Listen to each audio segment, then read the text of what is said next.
പൊന്നാണെങ്കിൽ ഒരു ഉമ്മ തന്നെ. നിൻ്റെ വീഡിയോ എടുക്കണേ അങ്ങോട്ട് നോക്ക്, അങ്ങോട്ട് നോക്ക്, അങ്ങോട്ട് നോക്ക്, അങ്ങോട്ട് നോക്ക്. പാവക്കുട്ടി ഇത് ചാച്ചിക്ക് ചാച്ചി. ഇവിടെ പൊന്നു ചാച്ചിടാമത്തെ എൻ്റെ മകളല്ലേ, ഇവിടെ പൊന്നാരിയല്ലേ. പിന്നെ ആരെങ്കിലും എന്തെങ്കിലുമൊക്കെ അഴിച്ചു തരുമായിരുന്നത്. സുരേഷ് ഗോപി സാറ് വന്നപ്പോൾ അതെല്ലാം പോയി.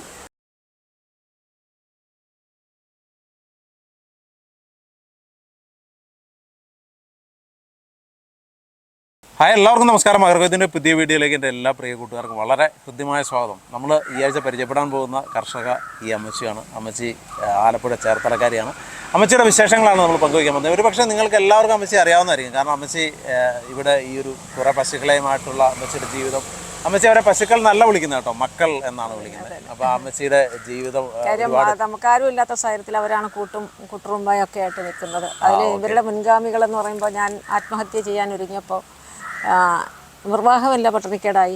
ഹസ്ബൻഡ് കിഡ്നി കംപ്ലൈൻ്റ് ആയിട്ട് മരിച്ചു. ഒരു മോനുള്ളത് 2003 അങ്ങ് പോയി. 2005 ഹസ്ബൻഡ് മരിക്കുന്നത്. ഞങ്ങൾക്ക് പ്രൈവറ്റ് ബസ് പ്രസ്ഥാനമായിരുന്നു, അതൊക്കെ കടക്കണിയിലായി. കാര്യം ഡയാലിസിസും കാര്യങ്ങളൊക്കെ ചെയ്തു വന്നപ്പോൾ നമ്മൾ CC അടച്ചില്ല, അങ്ങനെ വണ്ടി പോയി. ഫൈനാൻസുകാർ കൊണ്ട് അപ്പോൾ തീരെ വേറെ മാർഗ്ഗങ്ങളും നമുക്ക് ഇന്നുമില്ല. അങ്ങനെ വന്നപ്പോൾ ഈ പശുക്കളന്നും അവർ 3-4 പേരുണ്ട്. അവരെ ഭക്ഷണം കൊടുക്കുന്നതെന്ന് പറഞ്ഞാൽ തെങ്ങേന്ന് 1-2 തേങ്ങ വീഴുമ്പോൾ കൊണ്ട് അന്ന് 2.5-3 രൂപ കൊടുത്ത പുഷ്ടി കിട്ടും. 2 കിലോ പുഷ്ടി മേടിച്ചാൽ 3 ദിവസമൊക്കെയാണ് ഈ പിള്ളേർക്ക് വെള്ളം കൂടുതലും പുല്ലിഷ്ടം പോലെ എത്തി കൊടുക്കും ഞാനാണ്. അപ്പോൾ ഒരു ദിവസം ഇങ്ങനെ അരി മേടിക്കാൻ രക്ഷയില്ല, ഞാൻ പട്ടിണിയാണ്. അപ്പോൾ വെള്ളം ചൂടാക്കി കുടിച്ച് നടക്കുകയാണ് ഞാനങ്ങനെ. തേയില മേടിക്കാൻ കാശില്ല, പഞ്ചസാര മേടിക്കാൻ കാശില്ല, അപ്പോൾ അവിടെ ബുദ്ധിമുട്ട്. ആരുടെത്തും ചെന്ന് ചോദിക്കാനൊരു ബുദ്ധിമുട്ട്. ഞാനങ്ങനെ പുല്ല് എത്താൻ പോയപ്പോൾ ഇനി അവസാനിപ്പിച്ച് കളയാൻ, ഇനി ജീവിച്ചിട്ട് കാര്യമില്ല, എത്ര നാൾ പട്ടറി കിടക്കും. അങ്ങനെയായി 2-3 തിളങ്ങി എടുത്തുകൊണ്ട് വന്നു. ഇവർക്ക് പുല്ലൊക്കെ ഇട്ട് കൊടുത്താൽ അന്നുണ്ടായിരുന്ന പുഷ്ടിയൊക്കെ എടുത്ത് വെള്ളത്തിൽ ഇട്ട് കൊടുത്ത് എല്ലാവർക്കും കൊടുത്തിട്ട് കിങ്ങിണിയെന്ന് ആ പശു 26 വയസ്സ് വരെയും ജീവിച്ചു. അത് കഴിഞ്ഞ് ആൾ മരിച്ചു. അപ്പോൾ അവരടുത്ത് ഞാൻ പറഞ്ഞു, കിങ്ങിണി മോളെ ഇനി അമ്മയായിട്ട് കാണുമ്പോൾ കാണാം, അമ്മ പോവുകയാണ്. അതുകൊണ്ട് മക്കൾ ഭക്ഷണമൊക്കെ കഴിച്ചിട്ട് കിടക്കുക. ഈ ചുണ്ടോട് ഇങ്ങനെ അടുപ്പിച്ചപ്പോൾ ഈ പശു വായി നിറച്ച് പുല്ല് വെച്ചിട്ട് മുകളിലോട്ട് കമ്മോന്നൊരൊറ്റ വിളി. എൻ്റെ കൺട്രോള് പോയി. അതൊന്നല്ല 3 വിളി വിളിച്ചോണ്ട്. എന്നിട്ട് ഞാൻ താഴെ വന്നിട്ട് ഇവളെ ചെന്ന് തുരുതുര അമ്മ വെച്ചപ്പോൾ എന്നെ ഇങ്ങനെ നോക്കൊണ്ട് നിൽക്കുക. ഇനി അമ്മ ഒരിക്കലും അങ്ങനെ ചെയ്യരുത്. എന്തായാലും അമ്മയ്ക്ക് ഈ മൃഗങ്ങളോടുള്ള ഒരു സെൻറ്റിമെൻറ്റ്സ് അല്ലെങ്കിൽ ആ ഒരു അറ്റാച്ച്മെൻറ്റ് നമുക്ക് ഈ ഒരു കുറച്ച് വാക്കുകളിൽ നിന്ന് മനസ്സിലാവും. കാരണം എന്താണെന്ന് വെച്ചാൽ എനിക്ക് തോന്നുന്നത്, ഞാനീ പറഞ്ഞ പോലെ തന്നെ ഒരു മൃഗങ്ങളായിട്ടല്ല നിങ്ങളെ കാണുന്നത്, പശുക്കളിൽ നിന്നല്ല വിളിക്കുന്നത്, മക്കളെന്ന് വിളിക്കുന്നു. അതുപോലെ ഈ വാക്കുകളിലെല്ലാം ഉണ്ട് ആ ഒരു എന്താ പറയുക, ആ ഒരു ഒരു സ്നേഹം, ആ മക്കൾ എന്നുള്ള ഒരിതാണ്. ഏതാണ്ട് 78 വയസ്സ് പ്രായമുണ്ട് ഈ അമ്മയ്ക്ക്. മെലിഞ്ഞുണങ്ങി പ്രാകൃതമായ ഒരു പട്ടിണിക്കോലം. ചെരുപ്പുകൾ ചേരാത്ത കാൽപാദങ്ങൾ ടാർ റോട്ടിലെ ചൂടിൽ അമർത്തിച്ചവിട്ടി മുഷിഞ്ഞു നാറിയ സാരിത്തുമ്പം പിടിച്ച് ആരും വരുവാനില്ലെന്നറിഞ്ഞിട്ടും ആരോ പ്രതീക്ഷിച്ച് ഇടയ്ക്കിടെ അവർ ഈ ഹൈവേയുടെ ഓരത്ത് വന്നു നിൽക്കും. കൊഴിഞ്ഞു തുടങ്ങിയ കൺപോളകളിൽ ഉരുണ്ടുകൂടിയ കണ്ണുനീർ ആരും കാണാതെ തുടച്ചു കളഞ്ഞ് താൻ സന്തോഷവതിയെന്ന് കാണിക്കാൻ വീട്ടുമുറ്റത്തോടെ ഓടി നടക്കുന്ന ഈ വൃദ്ധ തനിച്ചാണ്, തികച്ചും തനിച്ച്. ഉഷാമയെന്നാണ് അവർ സ്വയം വിശേഷിപ്പിക്കുന്നത്.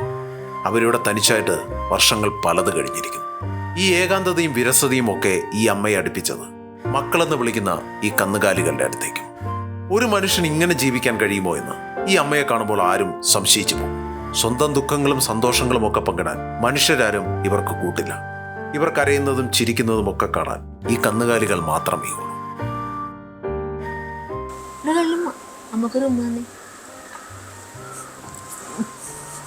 അങ്ങനെയാണോ ഉമ്മ തന്നെ? അതെന്തൊരു പഞ്ചര ഉമ്മാണ്. ഒരു ഉമ്മ തന്നെ, നല്ലൊരു ഉമ്മ. എന്തോ വല്ലാത്തൊരു ആത്മബന്ധമുണ്ട് കന്നുകാലികളും ഈ വൃദ്ധയും തമ്മിൽ. അവർക്ക് പരസ്പരം എല്ലാം മനസ്സിലാവും, ഭാഷ പോലും. പിണക്കങ്ങളും ഇണക്കങ്ങളും സന്തോഷങ്ങളും ഒക്കെ അവർ ഈ തൊഴുത്തിൽ ഒരുമിച്ച് പങ്കിടും.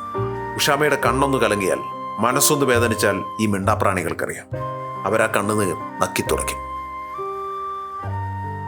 ഭർത്താവിന്റെ മരണത്തോടെയാണ് ഈ അമ്മ തീർത്തും ഒറ്റപ്പെടുന്നത്. പിന്നീട് മകൻ കൂടി പടിയിറങ്ങിയതോടെ ചേർത്തലയിലെ ചെറിയ വീടും ഉഷാമയും ഇവിടെ തനിച്ചായി. ആകെ കൂട്ടുണ്ടായിരുന്നത് വീട്ടിലവർ ഓമനിച്ച് വളർത്തിയിരുന്ന പശുക്കിടാങ്ങൾ മാത്രം. തനിച്ചു കിടന്നുറങ്ങാൻ പേടിയായിട്ടാണ് ഇവർ പശുക്കിടാങ്ങളെ വീട്ടിനുള്ളിലെ കട്ടിലിനോട് ചേർത്ത് കെട്ടിയിട്ടു തുടങ്ങിയത്. പിന്നീട് അവരായി ഈ അമ്മയുടെ ലോകം. നാട്ടിലൂടെ തെണ്ടി നടന്നും പിച്ചയെടുത്തും ഒരു നേരത്തെ ആഹാരത്തിനുള്ള വഴി അവർ കണ്ടെത്തുമ്പോൾ ഈ മിണ്ടാപ്രാണികൾക്കുള്ളതും ആ മടിശീലയിൽ സ്വരുക്കൂട്ടി. അവരാ അമ്മയുടെ വരവും പ്രതീക്ഷിച്ച് വീട്ടുമുറ്റത്ത് കാത്തു നിൽക്കും, കൊണ്ടുവരുന്ന പൊതിച്ചോറ് പങ്കിട്ട് കഴിക്കാൻ. പട്ടിണി പെരുകിയപ്പോഴും ഉഷാമ ഇവരെ കൈവിട്ടില്ല. അവരുടെ അകട്ടിൽ നിന്ന് ചുരത്തുന്ന പാൽ കുടിച്ച് കന്നുകിടാങ്ങളും ഈ വൃദ്ധയും വിശപ്പടക്കി. ഇവർക്കെല്ലാം പേരുണ്ടല്ലേ? എല്ലാവർക്കും പേരിട്ടുണ്ട്. അതെ, എന്താ ഇവളുടെ പേര്? ശങ്കരി. ശങ്കരി ത്രയംബകയുടെ മകളാ. ഇപ്പൊ എത്ര മാസമായത്? ഇതിപ്പോ 1 വയസ്സ് കഴിഞ്ഞു. 1 വയസ്സായി. ഇത് വെച്ചൂരിന്റെ ഒരു നോട്ടാ കാണുന്നത്. അതോ അടുത്താണോ? അത് അഞ്ചിത. അത് അഞ്ചിത. അഞ്ചിത. അത് ലക്ഷ്മിയുടെ 5ാമത്തെ മകള്. 5 മക്കളായി ലക്ഷ്മിക്ക്. 5 മക്കള്.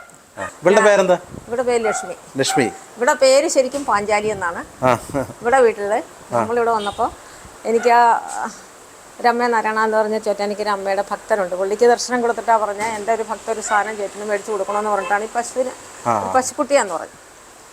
അപ്പോൾ അവർ പശുക്കുട്ടിയെ തിരക്കിയിട്ട് അമ്മയുടെ നിർബന്ധം എന്ന് പറഞ്ഞാൽ കരിങ്കാളി പശുവായിരിക്കണമെന്നുള്ള. അപ്പം അങ്ങനെയാണ് ഇവിടെ കുറേ പശുക്കുട്ടികൾ നോക്കിയിട്ട് ഇവളെ ആണ് ലാസ്റ്റ് സെലക്ട്. ഇവള് പൂർണ്ണ ഗർഭിണിയായിരുന്നു. ഞാൻ കുഞ്ഞു കിടാവിനെയാണ് ചോദിച്ചത്. അങ്ങനെ പറഞ്ഞപ്പോൾ അമ്മ ഓർത്ത് ചെറിയ കുട്ടിയെ കൊണ്ടുവന്നിട്ട് എപ്പോഴാണ് പാല് കുടിക്കുന്ന ക്ഷീണം മാറണേ. അപ്പോൾ പൂർണ്ണ 9 മാസമായിരുന്നു. ഒരു ഡിസംബർ 6-ാം തീയതി വന്നു, ജാനുവരി 6-ാം തീയതി പ്രസവിച്ചു. അയ്യോ കടിക്കാതെ അമ്മേനെ. അമ്മ ബിസ്ക്കറ്റ് കൊണ്ട് തരാം കേട്ടോ. ബിസ്ക്കറ്റ് ഇവർക്ക് ഭയങ്കര ഇഷ്ടമാണ്. ബിസ്ക്കറ്റ് പഴം ഈ അതിൽ ലക്ഷ്മി നക്ഷത്രം മാത്രം എല്ലാവർക്കും മസാല ദോശയും കുറേ ബിസ്ക്കറ്റും ഒക്കെ കൊണ്ടുപോകുന്നു. അങ്ങനെ എല്ലാം കഴിച്ചോളും.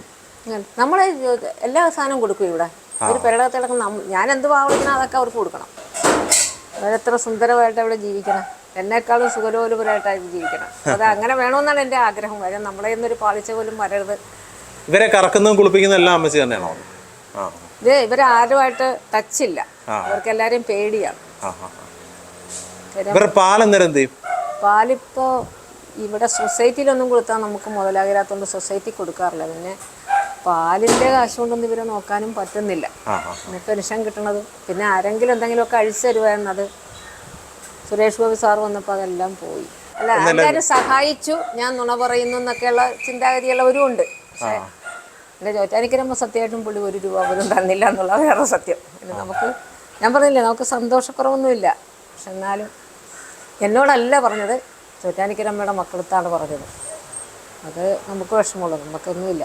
ഇവരൊക്കെ കൂടെ കിടന്ന് കെട്ടിപ്പിടിച്ച് കിടന്ന് ഞങ്ങൾ ഉറങ്ങുക. ഇവളൊരു കൈയെടുത്ത് എൻ്റെ പെടലിക്ക് വയ്ക്കുമായിരുന്നു കൊച്ചായിരുന്നു. എങ്ങനെയാണ് അവർ കിടന്ന് ഉറങ്ങിക്കൊണ്ടിരുന്നത്? അവരെയൊക്കെ നമുക്ക് എങ്ങനെ മിടുക്കി കുട്ടിയല്ലേ? നമ്മുടെ മിടുക്കി കുട്ടിയല്ലേ? ത്രയംബോ എന്താ കണ്ണപ്പ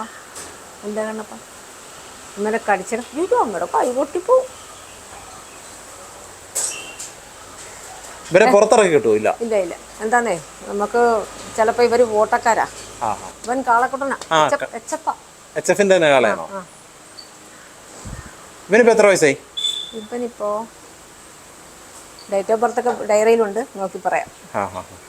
ഇവിടെ തന്നെ ഉണ്ടായതാ? ഇവിടെ ഉണ്ടായി. 2ാമത്തെ മോനാ ലക്ഷ്മി. ആദ്യത്തെ വാവയായിരുന്നു, 2ാമത്തെ കട, 3ാമത്തെ ത്രയംബ, 4ാമത്തെ കല്യാണി, 5ാമത്തത് അഞ്ചിത.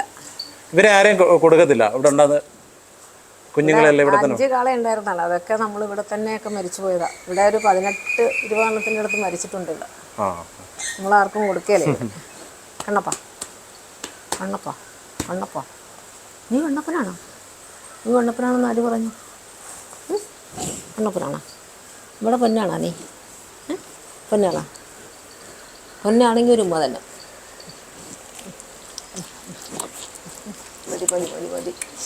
മതി നമ്മൾ താടി കടിക്കരുത് കേട്ടോ. നിന്റെ വീഡിയോ എടുക്കണേ. അങ്ങോട്ട് നോക്ക്. അപ്പം അങ്ങനെയൊക്കെയുള്ള ഇച്ചിരി സാമ്പത്തിക ബുദ്ധിമുട്ടുകളിലൊക്കെയാണ് അങ്ങനെ പോണത്. പിന്നെ ഈ ഉണക്കച്ചാണാനൊക്കെ കൊടുക്കുമ്പോൾ നമുക്കതിൻ്റെ ഒരാൾക്ക് കൊടുത്താൽ അങ്ങനെ ആളുകൾ മേടിച്ചോണ്ട് പോകും. ആരെങ്കിലുമൊക്കെ അറിഞ്ഞറിഞ്ഞ് വരും. അമ്മ ഒറ്റയ്ക്കായിട്ട് എത്ര നാളായി? 20 വർഷം. 20 വർഷം. അന്ന് മുതൽ ഈ പശുക്കളാണ് അമ്മയുടെ കൂട്ട്? അന്ന് ചേട്ടൻ മരിക്കുമ്പോഴും ഒരു കാളക്കുട്ടനുണ്ട്. ഒന്നല്ല 2 കാളക്കുട്ടന്മാരുണ്ട്. ഉണ്ണി എന്ന് പറഞ്ഞ ഒരു കാളക്കുട്ടൻ.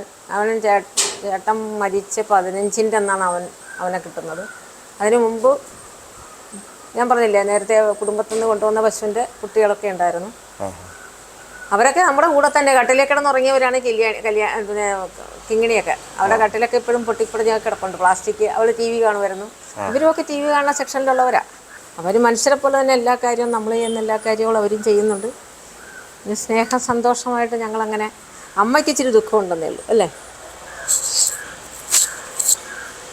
അമ്മയ്ക്ക് ദുഃഖം മക്കൾക്ക് വിശപ്പടയ്ക്കാനില്ലാതെ വരുമോ എന്നുള്ളൊരു പേടി. വേറെ ടെൻഷനല്ല അമ്മയ്ക്ക്. നമ്മളെ മനുഷ്യരെക്കാളും ഒരു നല്ലവണ്ണം നമ്മളെല്ലാം പറഞ്ഞാൽ സഹകരിക്കുന്നുണ്ട്, സ്നേഹിക്കുന്നുണ്ട്. അവർക്ക് അവരുടെ ഉഷാമ്മ എന്ന് പറഞ്ഞാൽ ജീവനാണ്. പക്ഷെ ഭൂമിയിലാരും എന്നെപ്പോലെ ജനിച്ചിട്ടില്ല. ഒരു മൃഗങ്ങളെ ഒരു പരിധി കഴിയുമ്പോൾ ഇപ്പോൾ ഏത് കർഷകനും ഒരു കറവ നിലയ്ക്കാറാകുമ്പോൾ അല്ലെങ്കിൽ പകുതി കറവയാകുമ്പോൾ കൊടുത്തിട്ട് വേറെ പശുവിനെ എടുക്കാനേ ശ്രമിക്കുകയുള്ളൂ. കാര്യം തുടർന്ന് കൊണ്ടുപോകാൻ ആരെക്കൊണ്ടും നടക്കില്ല. എല്ലാവരും എന്നോട് ചോദിക്കും നിങ്ങൾ എങ്ങനെ കൊണ്ടുപോകും? ഞാൻ പറഞ്ഞു ഞാൻ അമ്മയെ നാളത്തേക്ക് കാലത്തേക്ക് പൈസ ഇല്ലല്ലോ എന്ന് പറയുമ്പോഴായിരിക്കും ചിലപ്പോൾ 2-3 ചാക്ക് ചാണകത്തിനാൾ വരുന്നത്. നമ്മുടെ മക്കൾ പിണങ്ങാം അമ്മയടുത്ത്. എനിക്ക് ആരാ ഉള്ളത്? നമ്മുടെ മക്കളല്ലേ ഉള്ളൂ. നല്ല മക്കളല്ലേ? തിന്നെ നമ്മുടെ പൊന്നു തിന്നെ. നമ്മുടെ മകളല്ലേ? നമ്മുടെ പൊന്നാരിയല്ലേ? പശു ഒരിക്കലും ഒരു അറപ്പല്ല, ഒരു മഹാലക്ഷ്മിയാണ്. കാര്യം എന്താണെന്ന് വെച്ചാൽ ഒരു പശു ഉണ്ടെങ്കിൽ ഒരു കുട്ടി ജനിച്ച് ആ കുട്ടിയുടെ അമ്മ മരിച്ചാലും ശരി പശു ഒരു മുറ്റത്തുണ്ടെങ്കിൽ ആ കുട്ടിയെ വളർത്തിയെടുക്കാൻ പറ്റും. കർഷകരെ രക്ഷിക്കണം. ക്ഷീര കർഷകരാണ് ഈ ലോകത്തിൻ്റെ തന്നെ നിലനിൽപ്പിന് ആവശ്യമായ ആൾക്കാർ. ഇതൊരു പശു ഉണ്ടെങ്കിൽ അപ്പോൾ പശു എപ്പോഴും മനുഷ്യന് ആവശ്യമുള്ളൊരു സാധനമാണ്. അതിനെ നിലനിർത്തണമെങ്കിൽ കർഷകൻ വേണം. എല്ലാവർക്കും പശുവിനെ വളർത്താൻ പറ്റില്ല. അലിലയിൽ നിൻ്റെ ശയനം കൃഷ്ണ, അത്തറയിൽ എൻ്റെ മയക്കം, നിന്നോട് കുഴൽ നാദം കേൾക്കാൻ കാതോർത്തു നിന്നു ഞാൻ. കേട്ടില്ല ഓട കുഴൽ നാദം, ദർശനവും നീ തന്നില്ല കൃഷ്ണ കൃഷ്ണ കൃഷ്ണ. അലിലയിൽ നിന്റെ ശയനം കൃഷ്ണ, അത്തറയിൽ എൻ്റെ